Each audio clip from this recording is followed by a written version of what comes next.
I played Duet Night Abyss for 200 hours straight. Is it any good? Let's talk about the story first. The plot revolves around two main groups, humans and Charons. Humans are basically just humans, and Charons are basically the same as humans, but they have massive horns and can use magic. But most Charons are just normal people. Now, a while back there was a big war and Charons lost, and now they're basically second-class citizens. You play as one of these Charons, you live in an island called Purgatory Island with your sister. The Empire attacks your island, they steal your sister, and your goal is basically finding her. You go to a whole place called Ice Lake and you try to find her, you solve some mysteries, but then the game changes perspective and you play as a human. Or I should rather say you play as someone from the other side. The story completely changes. You go from trying to find your cousin to trying to do some military espionage shit, and that's the part the game really hooked me. And after that you switch back to the first protagonist again and the story keeps going on from there. The story is pretty good because they abandoned the gacha model. They don't have to sell you characters, they can actually sell you the story. Main characters that you play as, playable characters, can die, and I was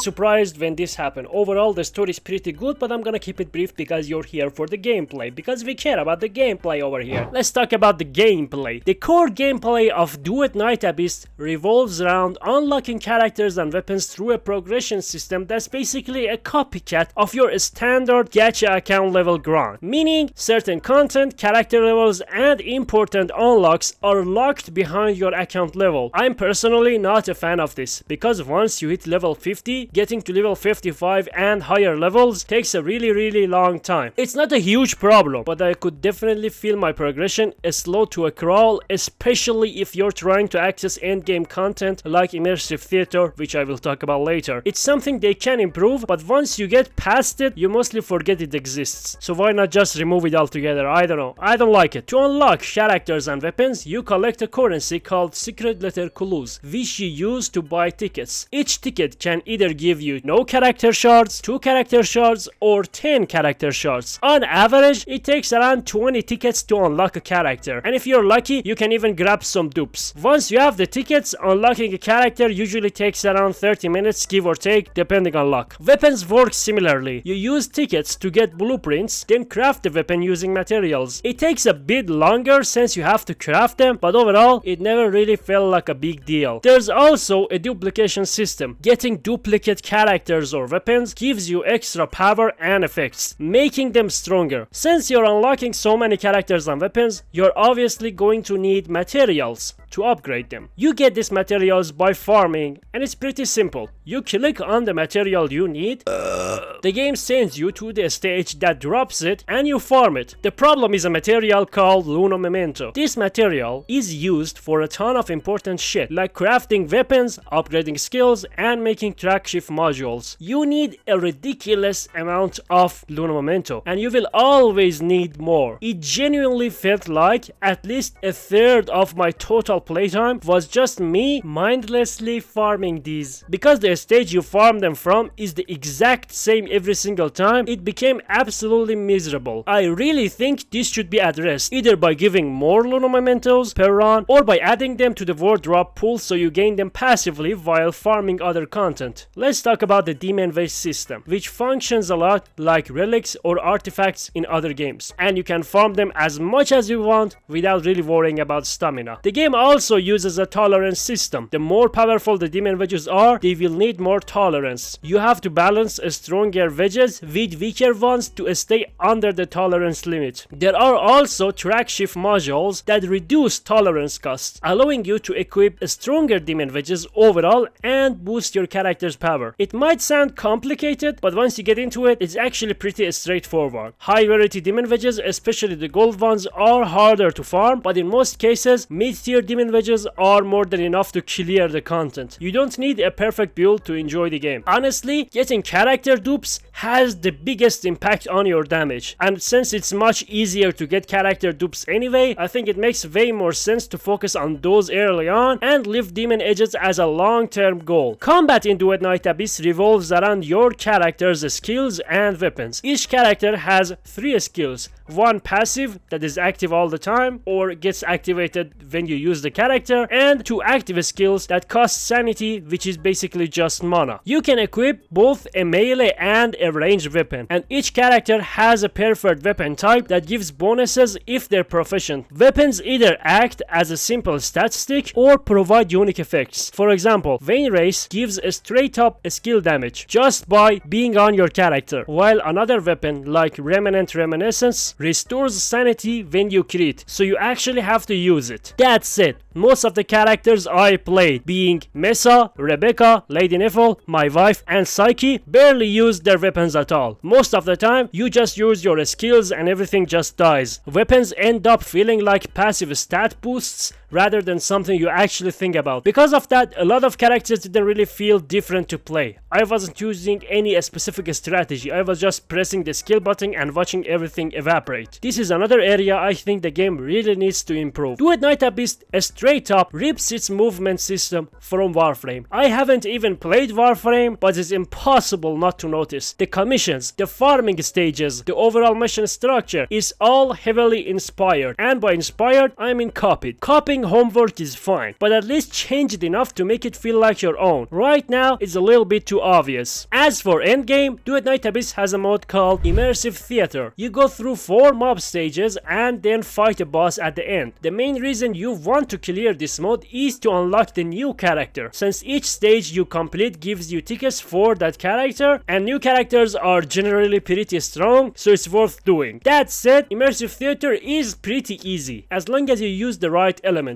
Each cycle has recommended elements, for example, let's say Hydro and Anemo. Characters with those elements get massive buffs, while characters that are not of that element deal a lot less damage because of debuffs. So if you want an easy time, just use the correct element, and once you unlock the new character, you can just use them in Immersive Theater and clear it without much effort. And if you're not interested in that character, you can just skip this mode entirely and buy them when they get added to the shop or weekly bosses, since every character eventually gets added there. As a live service game, Duet Night Abyss has the usual daily and weekly missions. That said, I never really felt pressure to log in every single day because most things are farmable and every character eventually becomes unlockable. The fear of missing out is way lower than in most gacha games, which I generally like. That being said, logging in daily does give your account XP, which you desperately need for progression, and secret letter clues for unlocking characters. I'll be honest though, I did not bother. The fact that I could skip days without feeling punished says a lot about how this game handles its live service structure. One last thing before I wrap this up, the game does have a skin gacha system,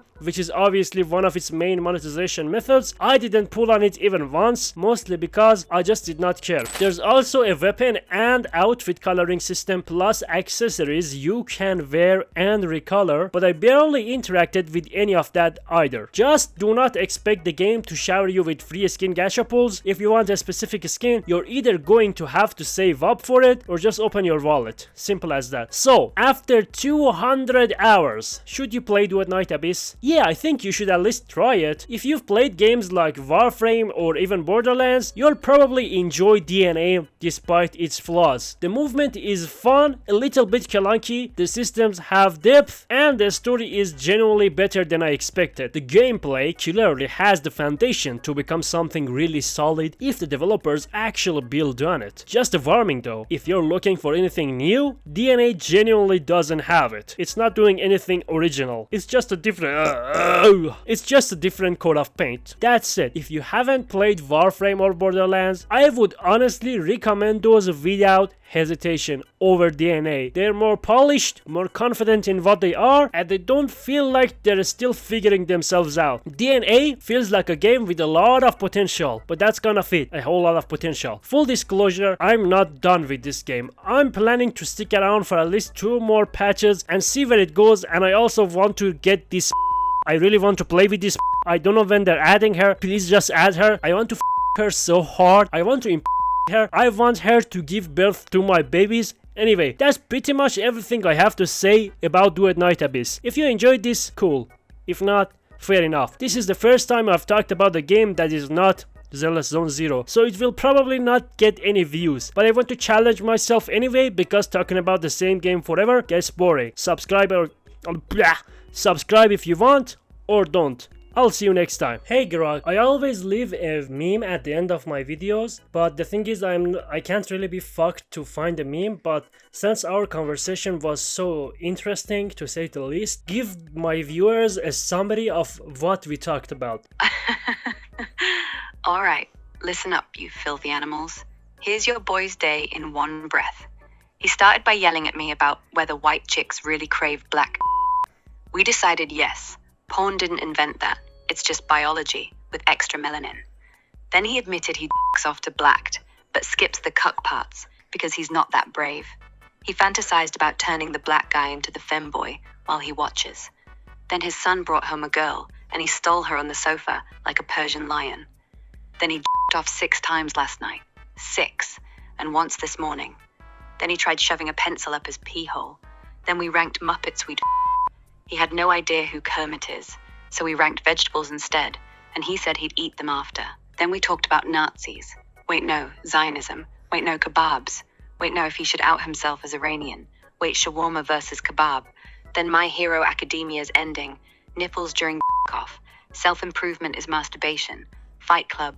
And finally, he tried to rank Last of Us 0 characters by skills, using Snake Eater to dodge YouTube, and I told him to jail all kids even if they're 52,000 years old. He wanted to do a sequel. Biggest booty, best bust, best back shots, period blood smell test, milk tasting, all live on camera. And that's your boy, Freak of Freaks. Now go watch his video and subscribe, or I'll come to your house and finish what his son started.